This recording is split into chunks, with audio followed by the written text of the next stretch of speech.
Então agora a gente vai falar sobre neoplasias associadas ao estômago. Para começar, a gente precisa falar sobre os pólipos. Você vai ter dois tipos de pólipos, que vão ser os pólipos sésseos e os pediculados. O séssio ele está aderido à membrana. Já o pediculado não, ele tem essa voltinha que faz com que quando você vai fazer uma endoscopia, você consiga cortar aqui e retirar essa massa. Já o séssio não, o séssio ele é mais perigoso por conta disso. Então, são dois tipos de pólipos, o séssio, que ele é o mais perigoso, e o pediculado, que ele é mais fácil de retirar. Então, numa endoscopia, você já consegue retirar o pediculado. E aí, para começar, a gente vai falar pelo primeiro tipo de pólipo, que vai ser o pólipo hiperplásico. Então, o pólipo hiperplásico ele é o mais comum dos pólipos e ele vem com uma inflamação crônica que vai impulsionar o desenvolvimento desse pólipo. E acontece principalmente pela infecção por H. pylori. Então, ele vem de um processo de gastrite crônica. Então, como a gente falou, o H. pylori, ele gera lesão. Essa lesão, se não for tratada, ela pode desenvolver alguns tipos de neoplasias. Nesse caso aqui, o pólipo hiperplásico, ele vem como decorrência de uma gastrite crônica, que inicia com a lesão, que resulta numa hiperplasia reativa do crescimento do pólipo. Os pólipos, eles podem regredir se você erradicar a bactéria. Então, o que acontece? Esses pólipos hiperplásicos inflamatórios, eles são menores que 1 centímetro e frequentemente múltiplos. Então, geralmente você tem mais de um.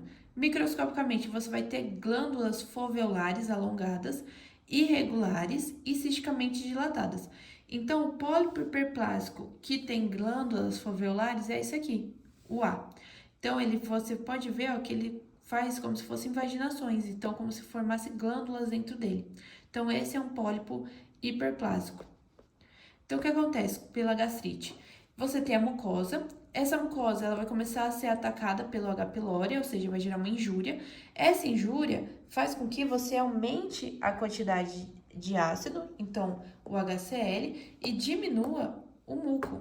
Então, se você diminui o muco, você tem maior dano, porque é o muco que faz a proteção. Esse dano, se não for tratado e não erradicar a bactéria, você tem o desenvolvimento do pólipo. Então, o hiperplásico vai ser menor que 1 centímetro. Então, o primeiro é o hiperplásico, o segundo pólipo vai ser o pólipo de glândula fúngica.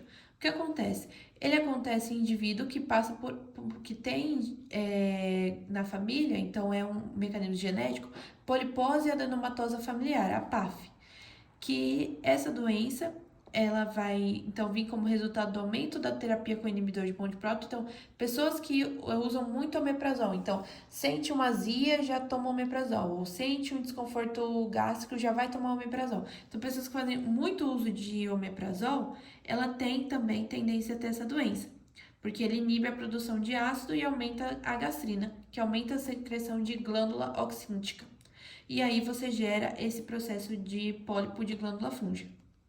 Ele é maior, ele vem geralmente, maior parte das vezes, por alteração genética, que vem pela polipose adenomatosa familiar, mas também ele pode vir pelo abuso de inibidor de bomba de próton, que é o omeprazol. Então, no microscópio, você vai ver uma célula grande. Essa célula grande, geralmente, ela vai vir no formato de cogumelo e ela é revestida por células foveolares, parietais e principais. E o que acontece? Ela vai estar recoberta por essas células. Então, vai ser glândulas recobertas por células, principalmente células parietais. Então, essa é a microscopia do pólipo de glândula fúngica. Então, geralmente, eles vêm nesse formato mais de cogumelo. Agora, o adenoma gástrico. O adenoma gástrico, ele quase sempre ocorre em um ambiente de gastrite crônico, com atrofia e metaplasia intestinal. Então, no adenoma, você já tem a presença da metaplasia. Então, querendo ou não, você já vai ter a presença da metaplasia. O adenoma, ele geralmente é solitário, menos de 2 centímetros de diâmetro, e ele geralmente está no ântrio. E o que acontece? A maioria deles é composta por um epitélio colunar do tipo intestinal, que vai apresentar grau de displasia. Então, o que acontece? Ele tem 2 graus de displasia, que é o baixo grau e o alto grau. Ele acontece no antro e ele é benigno. Então, o que acontece no de baixo grau? Você vai ter essa histologia, ele vai ter um epitélio colunar com células caliciformes. Então, o epitélio do estômago vai mudar para um epitélio mais intestinal. Então, nesse caso aqui, você vai ter uma produção de muco, porque você vai ter a presença de células caliciformes. Então, na microscopia, você vai ver como se fossem redes, ó. Redes que vão se envolvendo. Então, ele tem essas células um pouco mais alongadas e distribuídas. Então, você consegue ver onde elas estão, consegue saber onde elas estão localizadas. Diferente da de alto grau, que elas já estão muito unidas, ó. Elas não têm essa separação que a gente vê aqui. Porque aqui você não consegue mais diferenciar de onde começa, de onde termina cada espaço aqui. Então, essa é de alto grau. Já de baixo grau, não. Você vai ter a mudança de epitélio de estômago para o epitélio intestinal, o epitélio colunar com célula caliciforme. Então, isso é o adenoma gástrico. Então, o que a gente viu até agora. O hiperplásico, pólipo hiperplásico, ele acontece geralmente associado à gastrite, ele é marcado por glândulas foveolares e elas são menores que 1 centímetro. Glândula fúngica, glândula grande recoberta por célula parietal. Então, você vai ter glândulas maiores, então glândulas bem visíveis no microscópio, e elas vêm geralmente por uma alteração genética. Já o adenoma gástrico, ele sofre displasia de baixo e alto grau. De baixo grau, ele forma um epitélio colunar com célula caliciforme, e de alto grau você não consegue diferenciar já o tipo de célula que está presente. Neoplasia. Para surgir uma neoplasia agora, você tem uma mucosa normal, ela sofre uma gastrite, essa gastrite não foi tratada, se torna uma gastrite atrófica, faz metaplasia intestinal, então mudança desse epitélio do estômago para um epitélio de intestino, depois forma uma displasia e assim você torna o câncer. Então, para começar nessa neoplasia, a gente vai falar do adenocarcinoma. Então, o câncer gástrico está associado à mutação de perda de função no gene supressor de tumor CDH1, que codifica a proteína de adesão e caderina. Então, esse é um tipo de câncer que ele está ligado no desenvolvimento do câncer gástrico difuso.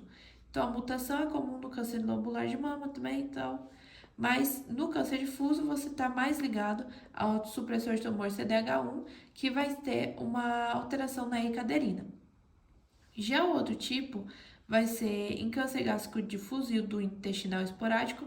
Já no intestinal esporádico, ele está associado à mutação no aumento da via de sinalização de Wnt, que elas incluem aumento da perda de função de tumores e mutação de ganho de fusão no gene da beta-catenina.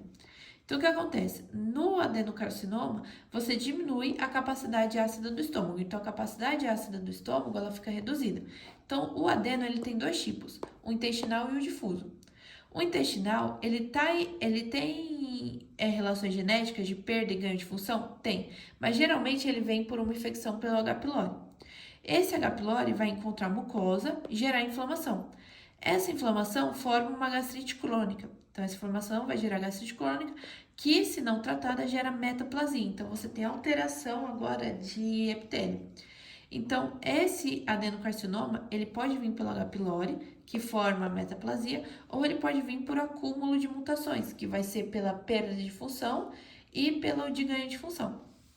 Já o adeno difuso, ele já é genético. Por quê? Porque ele afeta o gene CDH1 e da E-caderina. Então, você tem uma diminuição da E-caderina que diminui a adesão. Se você diminui a adesão, a célula ela começa a ficar livre para se multiplicar. Então, essa célula ela acaba se soltando e fica livre para fazer multiplicação. Então, ela vai acabar invadindo outros locais e fazendo esse adenocarcinoma, então no estômago.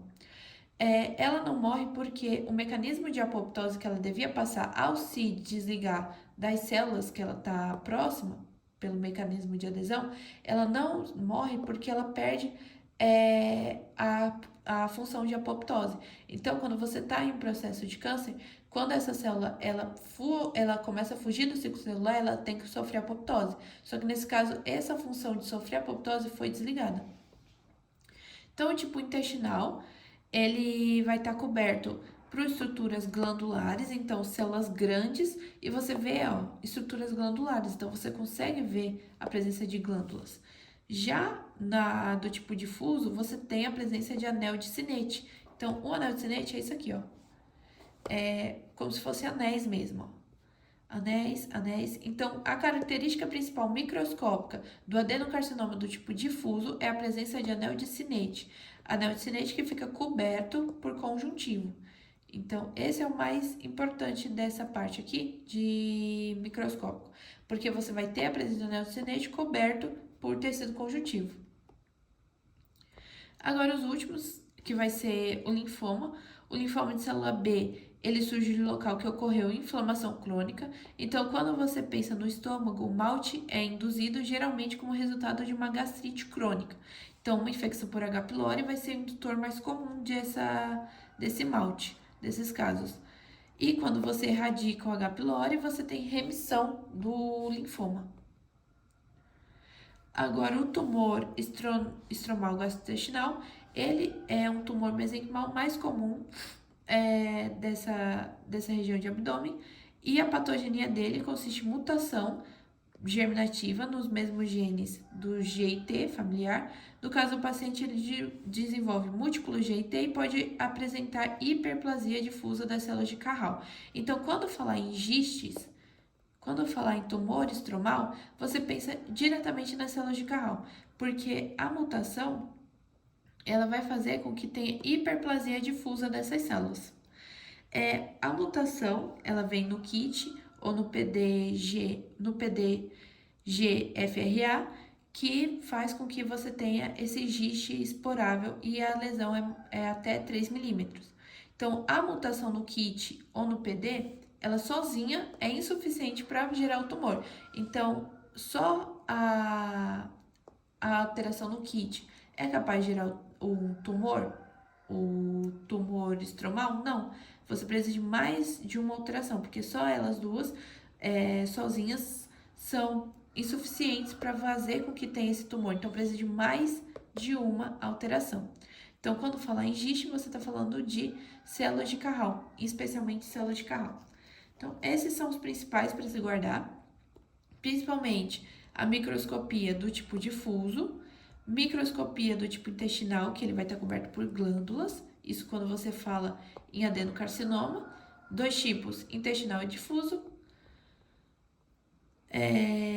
Adenoma gástrico, você tem displasia, nesse caso é displasia de baixo e alto grau. Baixo grau, epitélio colunar, e alto grau você tem uma diferenciação que você não consegue mais diferenciar o tipo de tecido que está aqui. Então, o tipo de epitélio que está aqui. Pólipos, você tem o pólipo de hiperplasia e o pólipo de glândula fúngica. Glândula fúngica vai ser uma glândula grande, coberta por célula parietal. E o hiperplásico, ele vem devido a uma gastrite e ele faz glândulas foveolares mais internas. E ele é menor que 1 centímetro.